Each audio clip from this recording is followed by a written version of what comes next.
우리 교회는 굿피플을 통해 전 세계 어려운 나라에 교육, 의료, 지역개발 사업을 지원함으로써 지구촌 곳곳에 복음과 사랑을 전하는 데 앞장서 왔습니다. 1960년대 전쟁으로 인해 폐허가 된 베트남에 우리 교회 굿피플이 다양한 교류 지원 사업을 펼쳐왔고 양국의 우호 증진에 크게 기여해 왔습니다. 베트남은 아시아에서 빠르게 발전하는 나라로 급성장하고 있습니다. 그러나 대도시 주변의 상황은 매우 열악합니다. 지난달 25일 이영훈 목사는 선교사역과 굿피플의 교류 협력 사업을 위해 베트남을 방문했습니다. 우리 교회 굿피플은 베트남 인민원조조정위원회 파콩을 방문해 지속적 협력 방안을 모색했고 또한 베트남의 순복음 선교사들을 만나 격려했으며 빌리그리암 전도협회 아시아 대표 일행들과 환담을 나눴습니다. 뿐만 아니라 선교 금지 국가인 베트남에서 초교파 한인 선교사를 대상으로 세미나를 가졌습니다. 우리 선교의 사역의 모습이 어떻게 되겠느냐라고 할 때 제일 중요한 것이요. 모든 2000년 동안의 그 부운동의 주제는 백투더 바이블입니다. 성경으로 돌아가자. 굉장히 중요한 겁니다. 성경으로 돌아가자.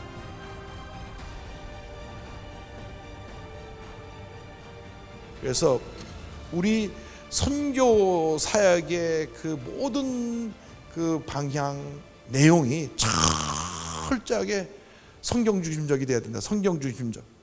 성경 중심적으로 우리의 그 모든 선교 사역이 돼야 된다. 그래서 철저하게 선교 사람들이 그 어느 때보다도 말씀 중심으로 돌아가서 말씀을 갖고 연구하고 말씀을 가지고 성도를 가르치고 선교지에서 훈련시키고 해서 말씀 중심의 그 우리의 사역이 돼야 된다. 철저하게 말씀이 내게 어떻게 말씀하시느냐. 그래서 교회, 선교, 우리의 모든 사역의 그 절대적인 권위, 최고의 정점에 말씀이 있습니다. 하나님의 말씀 안에서 해석해야 되고 모든 판단의 기준은 성경적이냐 이것만. 예? 이것만 틀림없이 여러분 붙잡으시면 선교 사역 성공합니다. 절대로 성경대로만 믿고 성대로만 가르치고 성대로만 하지 없는 것을 프랙티스 하지 마시고 없는 것을 관심 갖지 마시고 없는 걸 자꾸 하려고 하지 마세요. 이게 여기 재미가 들면 자꾸 여기 빠지더라고요. 그러니까 넘어뜨린 사역하는 걸 보면 재미가 있거든요. 막 쓰러지니까. 그러니까 또 막 미는 거죠. 근데 이게 굉장히 데인저러스합니다. 왜? 예수님의 모습이 나타나야 되는데 예수님의 모습이 사라진다고. 그때부터 예수님의 모습이 사라지고 밀어뜨린 사람들의 모습이 나타나니까 그건 성령 역사가 아니에요. 성령 역사는 결국 우리들이 지나고 난 흔적 예수님이 남아야 되는데 왜 우리가 남습니까? 우리의 이름은 다 지워버려야 돼요. 우리가 이곳에 평생 와서 사역을 해서 내 뼈를 묻었다고 할지라도 결국 내가 지나간 자리에 나의 사역의 현장에는 예수님의 모습이 남아야지 우리가 남으면 안 된다는 거죠. 우리가 그걸 기억해야 됩니다. 그래서 우리가 선교사님으로 선교 사역을 할 때 우리의 업적, 우리의 일을 자랑하지 말고 예수님의 일, 예수님의 그 영광이 나타나고 그 일이 우리 사역에 편만하게 펼쳐지길 바랍니다. 절대 실수하지 않습니다. 꼭 결혼 부탁드립니다. 선교 사역 현장에 있다 보니까 여러 가지 유혹들이 있죠. 유혹들이 있는데 어쨌든 그렇다고 할지라도 철저하게 성경적으로만 가자. 성경적으로 가자. 그래서 이 철저하게 성경적이고 성경에 입각한 가르침에 그것도 보수적인 전통, 복음주의적인 전통에만 우리가 붙잡혀 있으면 실수하지 않고 옆으로 가지 않습니다. 그럼 그 사역이 오래가고 견고하고 뿌리를 내릴 수가 있습니다. 그래서 우리가 지금 선교 사역의 그 하나의 포커스가 제자 삼는 이게 그 선교라고 하는 그 내용은 보면요 예수님의 지상명령에 따르면 마태복음 28장 18절로 20절에 따르면은 뭔지 문제를 제자로 삼합니다. 제자로 삼아. 이거 우리가 선교의 방향을 바꿔야 돼요. 예수 믿게 하는 게 아니에요. 제자 삼는 게 예수 믿는 것과는 다릅니다. 예수 믿게 하는 것은 기본이고 그 사람들을 제대로 만들어야 돼요. 그래서 선교 사람들이 다 빠져도 그 제자들이 그곳에 복음을 전하게 만들어야 됩니다. 우리의 선교 패러다임이 이제는 복음을 전하는 사역에서 제자 삼는 사역으로 바뀌고 제자들이 나가서 복음을 전해서 복음을 그 많은 사람들을 주님께 인도하는 그러한 방향으로 가야 되는 것이 이제 앞으로 우리의 선교의 방향이라고 생각합니다. 두 번째로 제가 강조해야 될 내용 중에 하나가 이 기도의 문제입니다. 기도. 모든 크리스찬들이 다 알고 중요하다고 생각하고 있는 것이 바로 기도인데 또 가장 어떻게 보면 소홀하게 여기는 파트가 이 기도입니다. 그래서 어떤 그 선교제에서의 그 사역의 큰 에너지가 기도의 뒷받침 없이는 불가능하다는 것입니다. 그래서 선교제에 와서 스스로 자신을 늘 훈련시켜서 채찍질해서 기도의 영성을 쌓아야 됩니다. 기도의 근육을 키워야 된다 그러는데 이것은 여러분들의 숙제입니다. 평생 숙제입니다. 우리 선교사님들이 선교지에서 시간적인 것만은 본인이 잘 매니지할 수 있을 테니까 하나님과의 그 하나의 약속으로 알고 어느 시간을 정해서 사역을 놓고 정말 꼼꼼하게 기도를 많이 해보시기 바랍니다. 하나하나 기도의 내용을 세분화시켜서 하나님께 아뢰어서 주의 도우심을 받아야 되는데 조지 뮬러 목사님처럼 기도하는 분은 많지 않은 것 같아요. 조지 목사는 보니까 고원 5개를 운영하면서 10,000명이 넘는 고아를 돌봤는데 그분이 돌아가시고 나서 그분의 유품을 정리하다가 일기장들이 나왔잖아요. 매 일기장의 내용은 오늘 하나님께서 이 기도를 응답하셨다, 이 기도를 응답하셨다, 이 기도를 응답하셨다 해서 그 카운트한 것이 5만 번이 넘습니다. 근데 한 번도 선교 편지에서 도와달라 한 적도 없고 한 번도 사람 찾아간 적이 없어요. 하나님 앞에서만 기도했어요.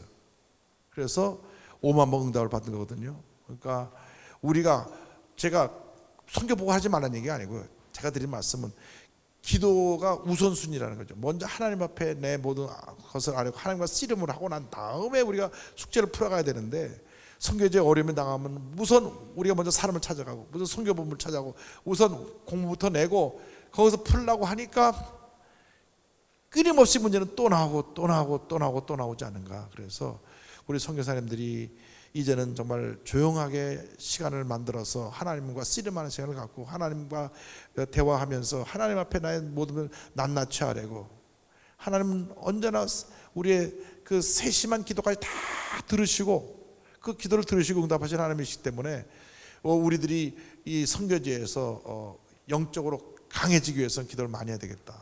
정말 기도를 많이 해서 영적인 군사가 되면 능력 있는 주여정이 되면 10년 걸려서 못한 일을 한 달에 할 수도 있는 거예요. 하나님이 함께 하시면 불가능이 없죠. 기도의 영성을 키워서 정말 하나님 앞에 매달리면 하나님이 그 일을 이룰 줄 믿습니다. 세 번째 이제 선교 지향적인 교회가 되어야 된다는 말이 나오는데요. 여러분 잘 들어봤죠? 미셔널 처치라는 말 많이 들어보지 않았습니까? 미셔널 처치. 21세기 교회는 미셔널 처치가 되어야 된다. 근데 이거를 잘 언더스탠드 하지 못한 분이 미셔널 처치라는 선교적 교회라는 말을 교회가 선교에 주력해야 되는 거로 착각하는 분이 있어요. 그 얘기가 아니고요. 미셔널 처치의 원래 컨셉은 전 성도가 선교사가 되자는 겁니다. 그러니까 우리의 사역이 앞으로는 미셔널 처치로 돼야 되는데 여러분의 사역지에 참석한 모든 사람들이 성도들이 다 선교사가 되는 것이 목표가 돼가지고 전 성도를 선교사화하자. 이것이 21세기 교회의 목표입니다. 미셔널 처치. 그래서 선교적 교회가 되자. 그러니까 선교사만 선교하는 게 아니고 전 성도가 다 선교하는 것이라고 생각해서 선교사의 마인드를 그대로 집어넣어서 본인과 똑같은 선교사로 모든 성도를 변화시켜서 선교적인 마인드를 가진 성도들로 교회가 차고 넘치면 부흥은 저절로 됩니다. 네 번째가 이제 사회 참여인데 사회 참여. 그 사도행전 교회를 보면 사도행전 교회가 딱 2가지만 했습니다. 액티비티 교회 사업은 구제 그리고 외부적으로 선교입니다. 물론 뭐 성경 말씀 가르쳐 설교하는 건 기본이고 그 외에 모든 액티비티를 딱 하나로 교회 내에서는 구제하고 교회 밖에서는 선교한 겁니다. 그래서 여의도 순복음교회도 지금 1년에 한 3분지 한 4-50억 정도를 갖다가 이제 선교 구제만 쓰도록 그렇게 해서 투입하고 있는데 사도행전 교회가 폭발적으로 부흥하고 또 부흥했던 이유 중에 하나가 교회 안에 가난한 사람이 없었고 둘째로 교회가 구제에 힘썼기 때문에 사회로부터 존경과 칭찬을 받았습니다. 제가 이번에 굿피플이랑 같이 와서 여기 이제 그 보건소도 하나 짓고 또 유치원도 하나 졌는데요. 선교사가 가서 몇 년 동안 노력한 만큼 그 한 프로젝트가 큰 파급 효과가 있는 부분이 있거든요. 그러니까 앞으로 선교지에서 우리가 하는 일이 어떤 그러한 선한 사업을 하는 일과 어떻게 좀 연결돼서 그쪽으로 스며들어가는 역할을 좀 해야 되지 않겠느냐 생각합니다. 다섯 번째 제가 꼭 강조하고 싶은 것 중 하나는 아까 처음 제 말씀드렸죠. 하나됨의 역사, 하나됨. 많은 그 해외의 그 교회 지도자들이 한국에 와서 의문점을 갖고 있는 게 있습니다. 목사님, 한국 교회는 참 이상합니다. 같은 성경, 같은 찬송을 부르는데 예배 스타일도 똑같은데 교파는 다 다르다는 거예요. 장로교를 가나 감리교를 가나 침례교를 가나 순복교나 예배는 다 같은데 같은 성경 갖고 부르는데 왜 교파가 이렇게 많냐는 거예요.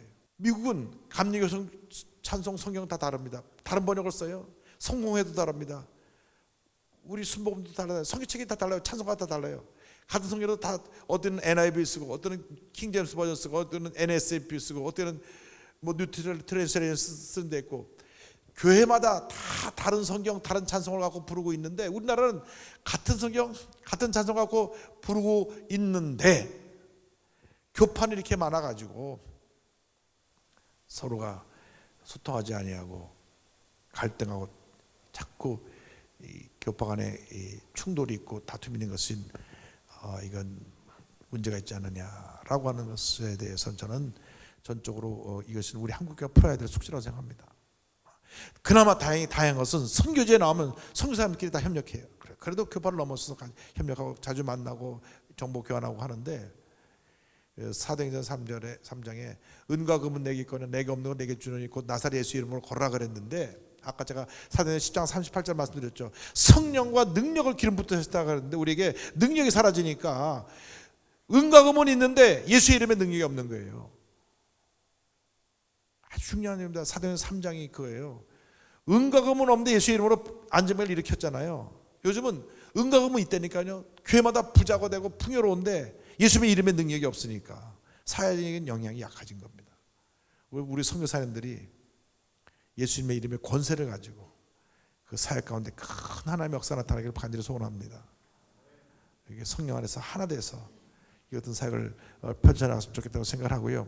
아까 사도행전 10장 38절 읽어드렸을 때 예수님께서 성령과 능력을 기름 붓으셨음에 두루 다니시며 선한 일을 행하시고 아까 그래서 내가 이제 우리가 사회를 변화시키는 착한 일을 하자 선한 일을 행하시고 그 다음에 마귀에 눌린 모든 병든 자를 고치셨다 그랬어요. 그래서 이 치유사역입니다. 치유사역.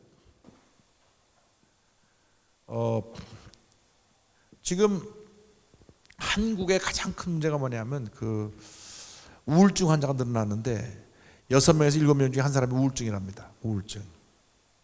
우울증 환자의 종착역이 어딘지 아세요? 우울증 자살입니다. 그래서 자살이 한국이 OECD 국가에서 세계 1위입니다. 자살 1년에 14,000명 정도 죽으니까 하루에 한 40명씩 이상씩 죽어가고 있습니다. 우리나라가 지금 우울증 때문에 이렇게 자살이 많이 늘어나갔고요. 1년에 14,000명, 15,000명 이렇게 죽어가고 있으니 자살로 얼마나 큰 문제고 위험입니까? 그래서 이제 앞으로 이런 부분에 있어서 우리가 이제 정말 치유사역에 내가 아까 치유하다 그게 정신 영혼 육간의 치료가 필요한데 우리가 지금 육신의 병이 대부분이 정신적인 병에서 오는 거거든요.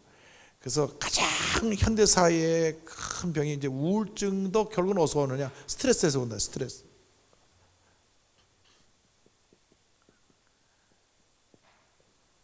스트레스에서 가장 많이 발생하는 병이 뭔지 아세요? 암입니다. 암.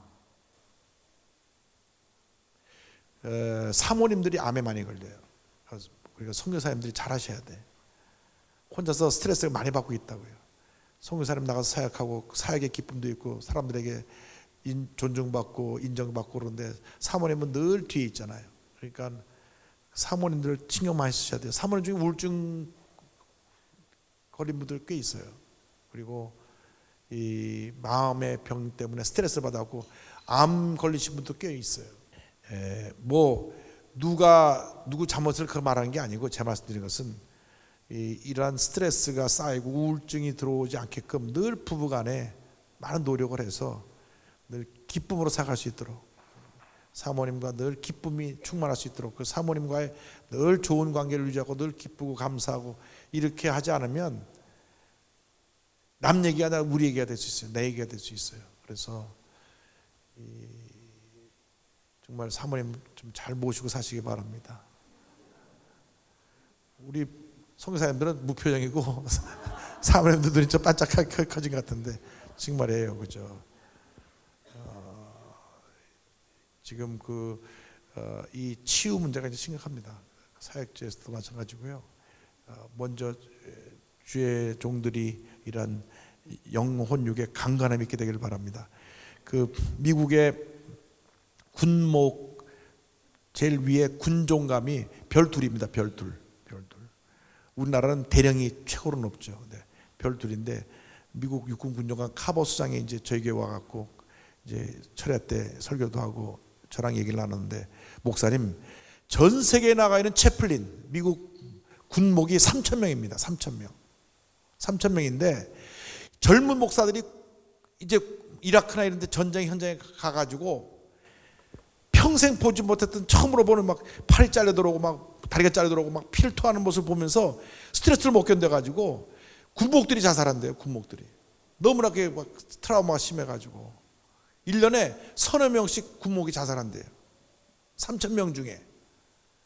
그러니까 이해가 되더라고요. 왜냐하면 젊은 목사가 성령 충만하지 않고 그냥 군목으로 파견돼서 가서 보는데 막 보는 앞에서 팔 잘려고 다리 잘려 들어오고 막 얼굴이 막 완전히 다 폭탄에서 막 날아가고 들어오고 막 살려달라고 그러는데, 그걸 갖다가 며칠간 있다가 기도해 주다가 본인이 더 스트레스 받아갖고 본인 충격받아서 본인이 잠 못 자고 막 잠자다가 그런 생각이 떠오르다가 보니까 우울증이 오고 자살하는 경우가 생겨난다는 거예요. 그래서 자기가 군종감으로서 전 세계를 다니면서 구목도 모아놓고 정신 훈련시킨다고, 절대 구목이 그런데 약해지지 말라고 정신력을 강화시킨 노력한다고 그런 말씀하더라고요. 그래서 우리가 지금 죄종도 스트레스 받고 죄종도 우울증이 걸린 수 있다는 걸 알고, 우리가 이 치유 사역에 있어서 여러분들이 영혼육의 강건함이 있게 되기를 바랍니다.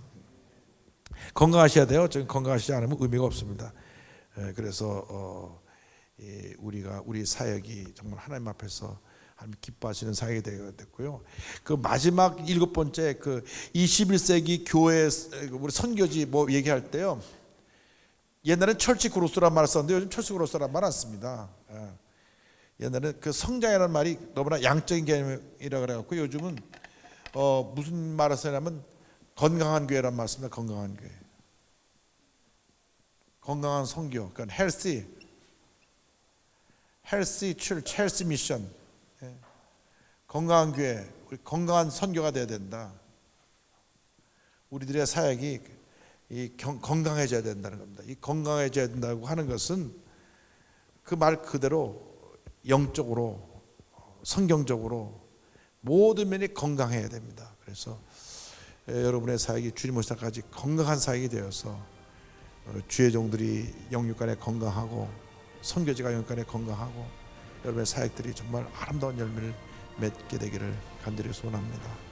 그래서 하나님께서 여러분을 특별히 택해서 이곳에 하나님의 대사로 보냈는데 이 중차대한 사명을 감당하시면서 건강하셔서 주님 오실 날까지 변함없이 귀한 삶을 잘 감당하시고 장차 주님 앞에 설 때 잘하였도다 칭찬받는 여러분 모두가 되기를 주님으로 축원합니다.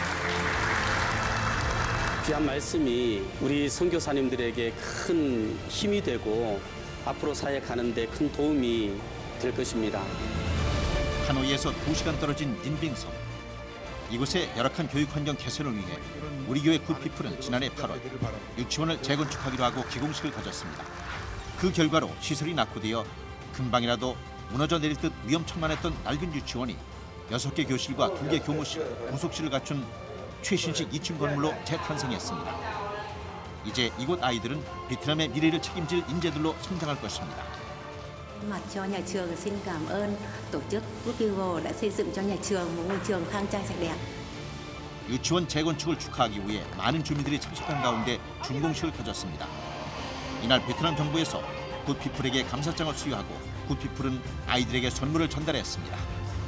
많은 아이들이 이곳에서 교육을 받고 자라나서 베트남과 이 세계의 큰 일꾼들로 인재들로 성장하게 되기를 바랍니다.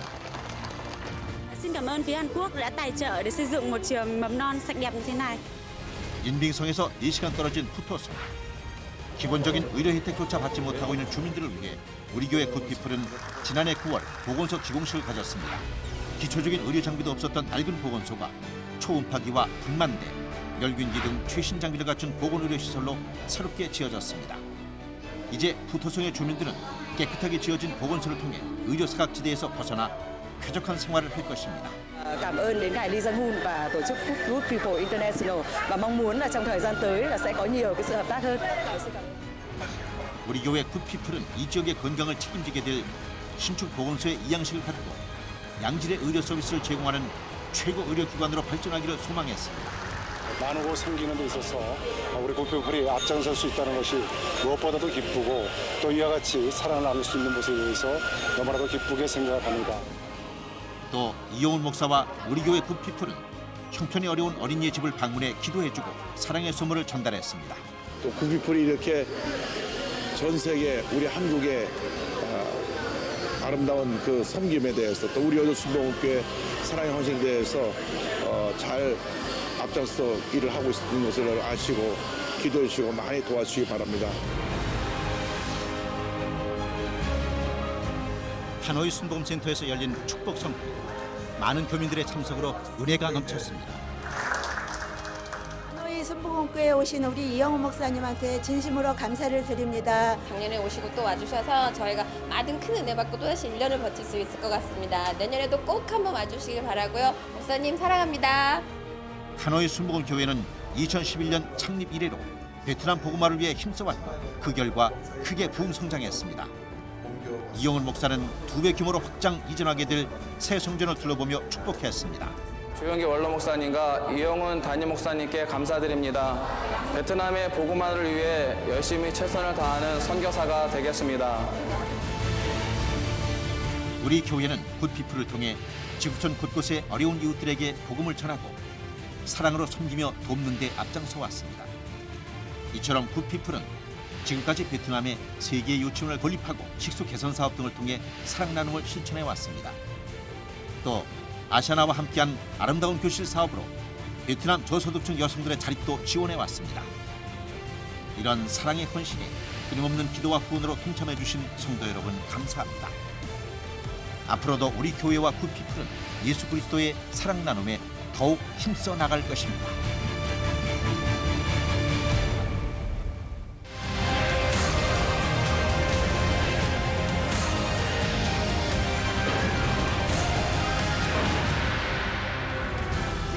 복음화율 1% 미만에 불과한 일본. 복음의 불모지 일본을 주께로 이끌기 위해 조용기 목사는 지난 40여 년간 일본 복음화에 열정을 쏟아왔습니다. 또한 이용훈 목사도 일본 선교의 열정을 이어서 일본 교회들의 부흥을 위해 더욱 매진하고 있습니다. 그 결과 현재 125명의 순복음의 선교사와 88개의 순복음 교회들이 일본 열도에 세워져 일본 1천만 구령에 앞장서고 있습니다. 지난 9일 이용훈 목사는 성회를 위해 일본 나고야를 찾았습니다. 1989년 창립된 나고야 순복음교회는 나고야 지역의 복음 전파를 위해 앞장서 왔습니다. 이곳에서 김유동 목사의 원로 목사 추대 및 김의연 담임 목사 취임 감사 예배가 드려졌습니다. 일본을 사랑하시고 우리 순복음 나고야 교회를 사랑하시고 또 여러분들 사랑하셔서 이 자리에 오셨습니다. 이용훈 목사가 축복의 말씀을 전했습니다. 今日は本当に素晴らしいです。救い主イエス様が私と共におられます。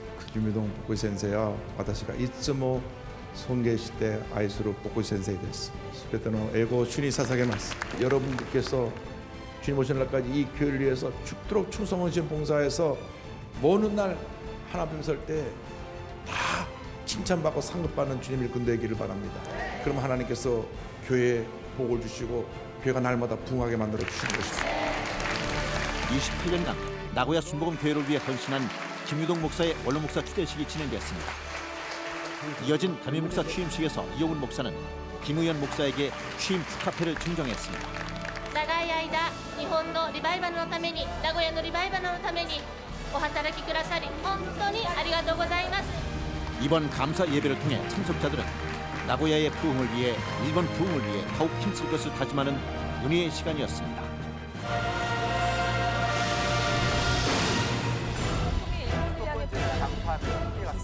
지난 22일 21호 태풍 난이 일본 열도를 관통해 강한 바람과 폭우로 도로가 끊기고 항공기가 결항되는 등 피해가 속출했습니다. 이러한 악조건 속에서도 이용훈 목사는 순복음 일본 총회 참석을 위해 23일 일본을 방문했습니다. 일본의 태풍이 지나가면서 날씨가 굉장히 좋지 않았습니다만은 이용훈 목사님께서 순복음 일본 총회에 직접 오셔서 너무 큰 은혜를 받았습니다.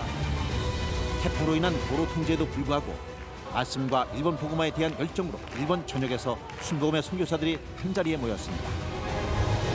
이용훈 목사는 순복음의 역사를 주제로 세미나를 인도하며 성령운동과 오순절운동의 중요성을 강조했습니다.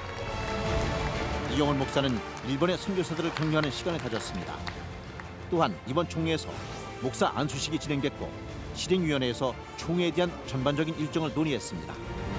私たちの師であり愛す本当に尊敬する先生でもあります。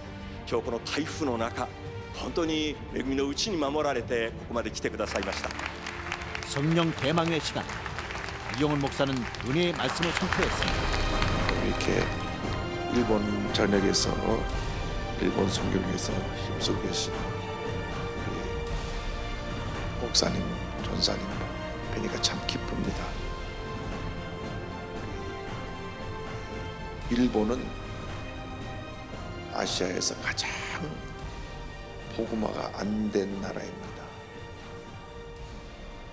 그럼에도 불구하고 우리 조영기 목사님께서 1천만 구령을 선포하시고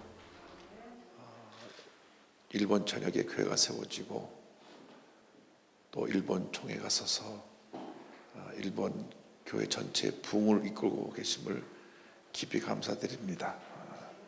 총회장님이와 모든 임원들이 총회를 잘 섬겨 주셔서 총회가 날마다 안정되고 부흥되게 됨을 감사드립니다. 반드시 하나님께서 이 일본 총회를 통하여서 일본에서 가장 큰 교단으로 가장 놀라운 부흥을 일으키는 교단과 교회로 세워질 것을 믿습니다. 그 이유는 성령께서 함께 하시고 계시기 때문입니다. 성령께서 함께하고 계시기 때문에 그것이 가능한 것입니다. 그래서 오늘 설교 말씀 제목은 성령이 너에게 임하시면입니다. 성령이 너에게 임하시면. 그 한국에서 제가 설교할 때 성도님들하고 인사를 꼭 합니다. 첫 번째 인사가 뭐냐면 교와 혼돈이 스바라시 히데스. 오늘은 참으로 좋은 날입니다. 몇 분하고 인사하세요. 교와 혼돈이 스바라시 히데스.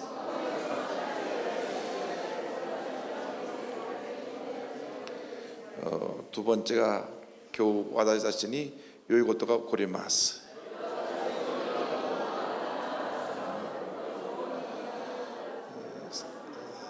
세 번째가 스쿠니 예사마가 와다자시토 도모니 오라레마스.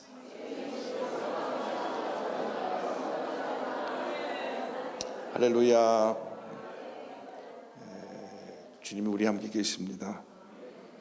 모든 사람의 관심은 어떻게 하면 교회가 부흥하느냐, 어떻게 하면 교회가 성장하느냐, 교회 성장에 대한 관심인데, 제가 53년 동안 조영기 목사님을 섬기면서 지켜보면서 그 교회 부흥의 역사를 이루었던 그 내용을 보면 딱 하나입니다.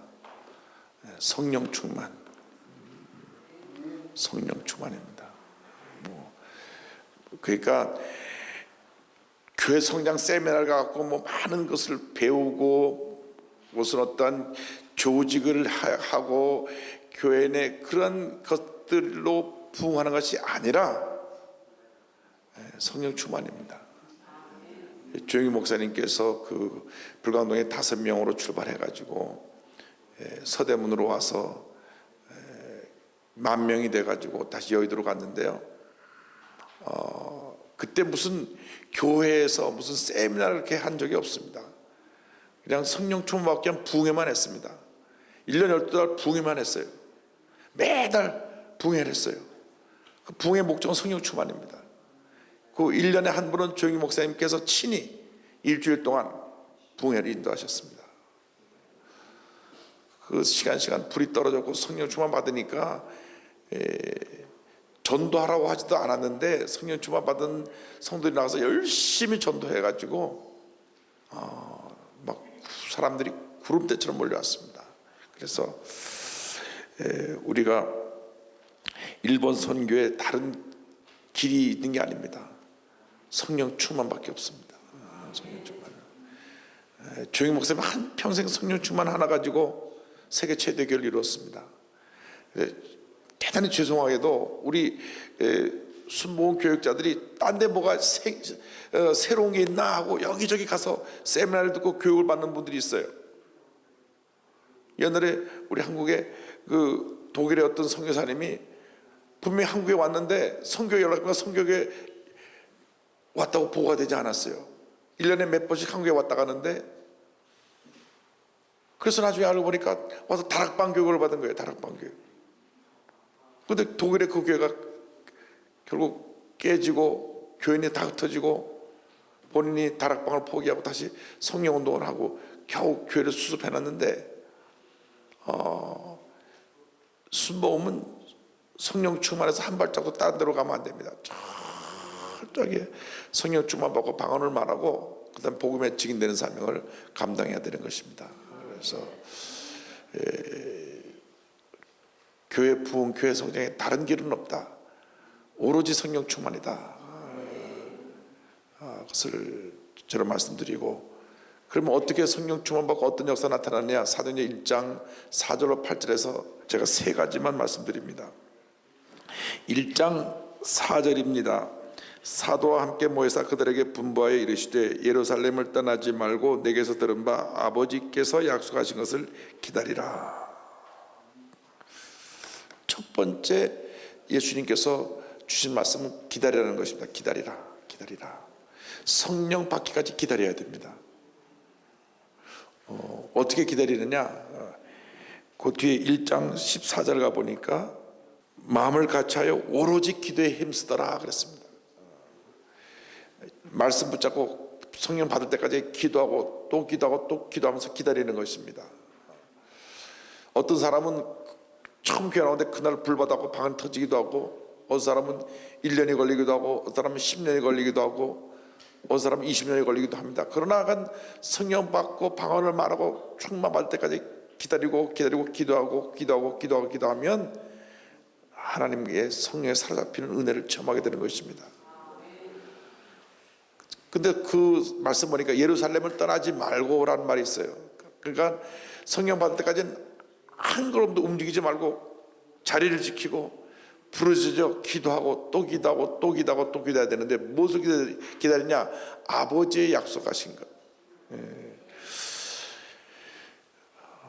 요한복음 14장, 15장, 16장은 예수님께서 마지막 만찬하실 때에 제자들에게 남기신 말씀, 다락방에서 전하신 말씀이기 때문에 다락방 강화, 다락방에서 하신 말씀이라 이렇게 전해지는데, 마태복음 5장, 6장, 7장은 산상수훈이라 그래서 공생의 초기에 많은 군중 앞에서 우리 그리스도인들이 어떻게 살아야 될 것인가를 가르치는 그리스도인의 삶의 지침이 마태복음 5장, 6장, 7장이면 요한복음 14장, 15장, 16장은 12명 제자 앞에서 제자들이 어떻게 살아야 할 것인가, 그러니까 모든 성도들 대상으로 설교하신 것이 아니라 그 교회 지도자들에게 하신 설교가 요한복음 14장, 15장, 16장입니다. 그래서 우리가 성도들의 삶의 기준은 항상 마태복음 5장, 6장, 7장이고 우리들의 삶의 기준은 요한복음 14장, 15장, 16장이라는 것을 알고 늘 양쪽을 읽고 우리 성도들을 가르칠 때 마태복음의 기준을 가지고 성도들의 삶을 세우고 요한복음 14장, 15장, 16장 가지고 우리 스스로가 어떻게 하나님 앞에 설 것인가 준비해야 되는데, 요한복음 14장, 15장, 16장의 그 핵심 내용 중 하나가 앞으로 보내실 성령에 대한 가르침입니다. 성령. 14장 제가 한 두 절만 제가 볼게요. 14장 16절, 내가 아버지께 구하겠으니 그가 또 다른 보혜사를 너에게 주사 영원토록 너희와 함께 있게 하리니. 14장 26절, 보혜사 곧 아버지께서 내 이름으로 보내실 성령 그가 너에게 모든 것을 가르치고 내가 너에게 말한 모든 것을 생각나게 하리라. 또 15장 26절 가면은 내가 아버지께로부터 너에게 보낼 보혜사 곧 아버지께로부터 나오신 진리의 성령이 오실 때 그 나를 증언하실 것이요. 그러니까 14장, 15장, 16장의 마지막 가르침에서 얼마나 성령이 중요하시다는 것을 가르쳐 주는데, 그때 제자들은 깨닫지 못했어요. 무슨 말씀 하시는지. 내가 가면 다시 보내준다 그랬는데 예수님이 도대체 어디를 가시는 것인지, 예수님이 순교하고 십자가 돌아가시고 부활하신 후에야 그때 그 말씀이라는 걸 깨닫게 되었고, 이 말씀을 다시 승천하시기 전에 제자들에게 다시 한번 말씀하십니다. 내가 너에게 그 얘기했던 그 성령을, 아버지께 약속한 성령을 기다려라. 예루살렘 떠나지 말고 받을 때까지 기다려라. 그래서 그 말씀을 잡고 저들이 간절히 열흘 동안 부르짖어서 열흘 후에 오순절날 성령을 받게 되는 것입니다. 그래서 첫째로 우리의 삶에서는 가장 중요한 것은 하나님의 때를 기다리라 하는 것입니다. 하나님의 때.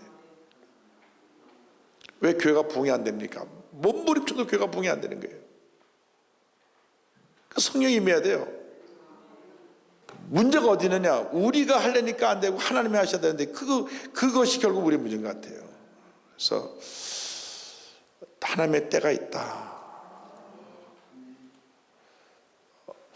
모세가 40세에 내가 하겠다 하고 실패하고 40년이 지나가서 80세가 돼갖고 나는 못합니다 할 때 모세를 쓰셨거든요.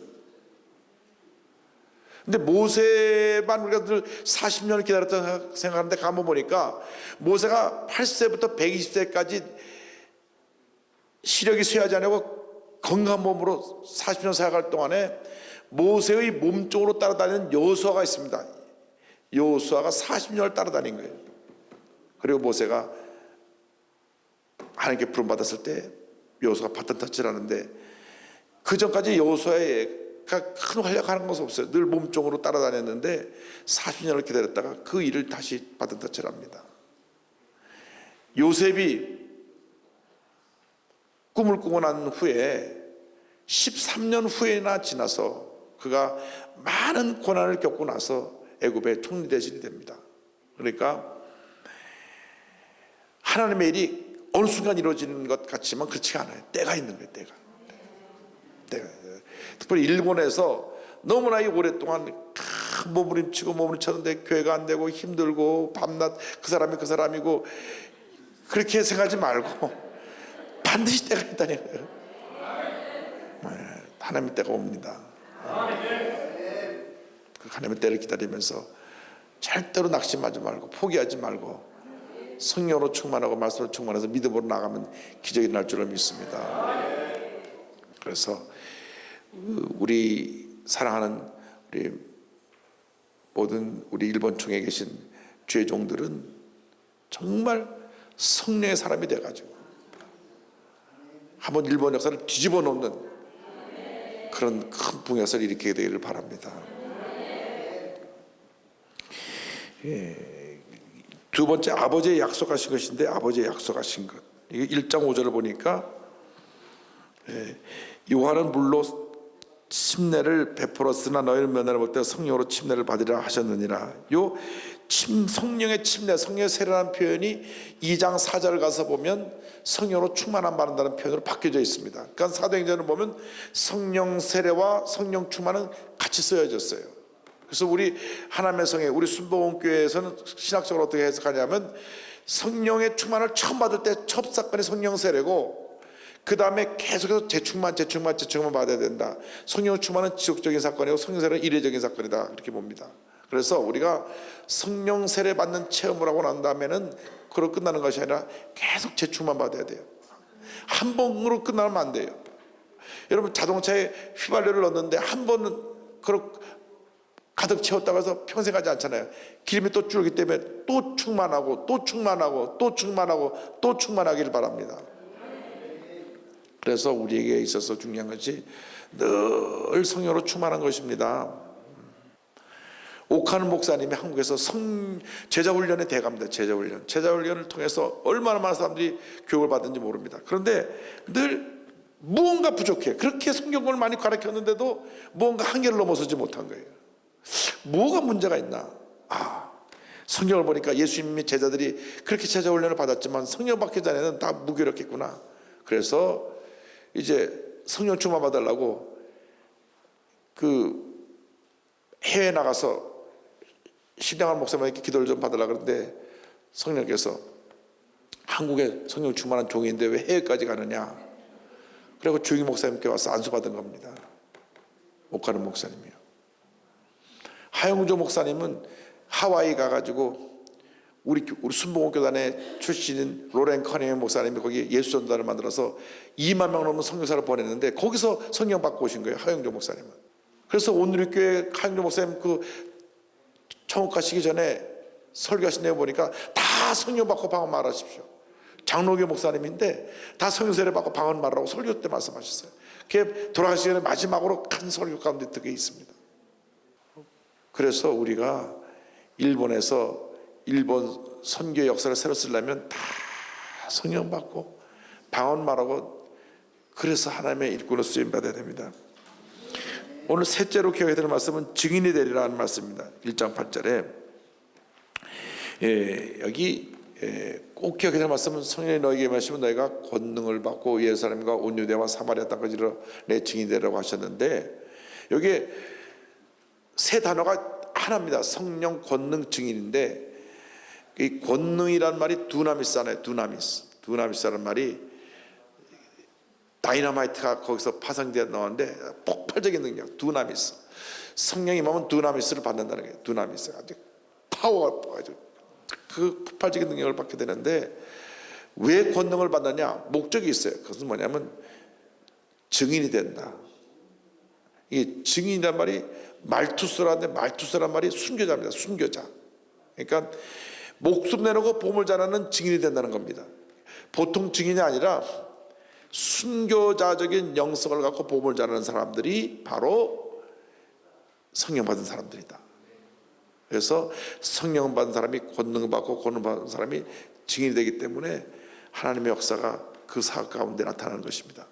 그래서 일본 총회가 다시 한번 우리 신학적으로 이 기초를 든든히 하고 출발해야 될 것이 뭐냐면 우리 순복음 교단의 기초석은 예수님의 십자가 사역을 통한 이 오주복음 3주 축복인데 이것이 성령 충만의 역사로 꽃을 피고 폭발적인 부흥을 가져오고 열매를 맺게 된 것입니다. 한국교회 역사 가운데 조영기 목사님처럼 성령을 강조하신 목사님이 없어요. 근데 우리 늘 조영기 목사님부터 성령을 하도 많이 듣다 보니까 그렇게 귀함을 많이 듣다 보니까 규정함을 몰라서 그렇죠. 정말로 성령이 우리에게 임해서 권능을 받고 증인이 되면 하나님의 귀한 역사가 일어나게 되는 것입니다. 그래서 이제 교회를 부흥시키려면 방법은 성도님들을 다 성령 충만한 일꾼들로 만들어서 전 성도가 전도 특공대가 되어야 됩니다. 전도 특공대, 전 성도가 주의 종은 성령 받도록 말씀을 선포하는 것이고 믿지 않은 사람들은 성도들이 데려오는 겁니다.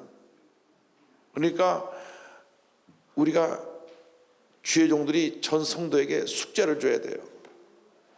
무조건 일주일에 한 사람씩 전도하라. 그 사람이 예수 믿고 안 믿고 그 중요한 거 아니라 복음을 전하는 겁니다. 그리고 그 사람이 교회 나올 때까지 기도하고 계속 권유하면 때가 되면 그 사람이 주 앞에 돌아 나오거든요. 그러니까 평생 5만 번 기도 응답받은 조지 뮬러 목사도 5명 친구를 놓고 기도할 때 처음 2명이 15년 안에 전도됐고 또 그 다음 사람이 10년 안에 전도됐고 네 번째 사람이 죽기 전에 전도됐고 마지막 5사람을 예수 믿는 걸 못 보고 죽었는데 장례식에 와서 그 사람 예수 믿었거든요. 그러니까 평생 동안 5사람 친구를 해서 기도했는데 결국 5사람이 다 예수 믿었어요. 그러니까 우리가 성령 받고 예수 믿을 때까지 끊임없이 복음을 전하고 또 전하고 또 전하고 또 전하고 또 전해서 주님께 인도해야 되는데, 이것은 주의 종들이 성도들을 이제는 철저하게 전도인으로 훈련시켜야 됩니다.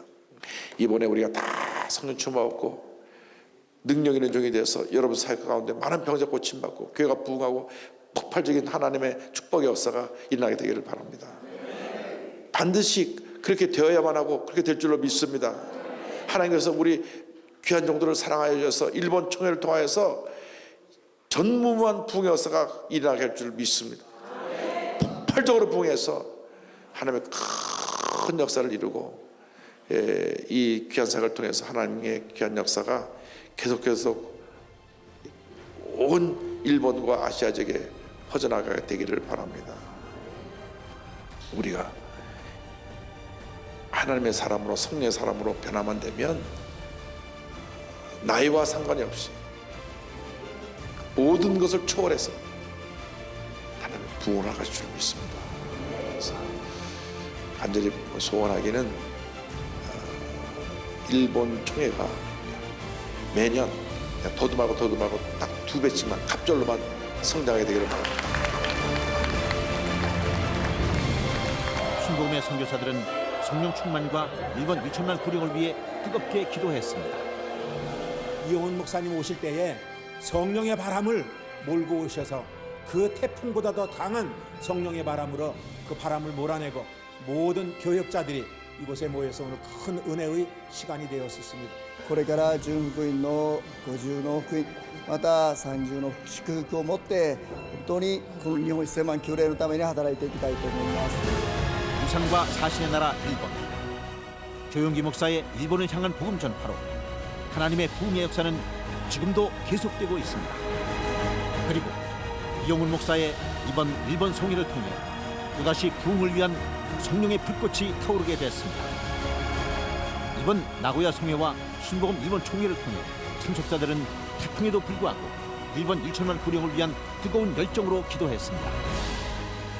일본 열도에 풍성한 복음의 열매가 열리는 그날까지 우리 교회는 성도님과 함께 일본을 향한 선교 행진을 계속할 것입니다.